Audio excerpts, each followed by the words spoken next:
Sinabi ni Lynette sa asawa niya na si Carlos, ito talaga ang pakay nila dahil matagal na nila itong tinitiktikan. Pero kinontra ito ni Carlos dahil ang hinala niya galing ito sa mga kasama nila Josa at Chang Susan na maaaring kasabot din ng mga ito. Tumaas naman ang boses ni Lynette dahil mukhang pinagbibintangan ni Carlos ang pamilya niya.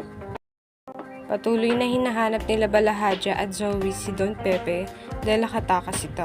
Sinabi ni Balahadja na maghiwalay sila para madaling makita ang matanda. Binilinan niya din si Zoe na sumigaw kapag nakita na ito. Nagulat si Lynette nang ibalita sa kanya ni Annalie na nakidnap si Lolo Pepe. Sinabi ni Annalie na ang totoo niyan, ang tatay niya nakipag-usap sa mga kidnappers.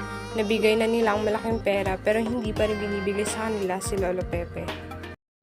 Habang nagtatago pa din si Lolo Pepe sa kanila Zoe at Balahadja, narinig ni Lolo Pepe na papalapit ang boses ni Balahadja sa kanya. Sumisigaw na papatayin siya nito dahil masyado na siya pinapagod.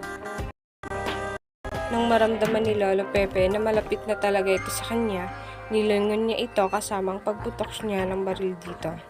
Pero si Zoe ang natamaan.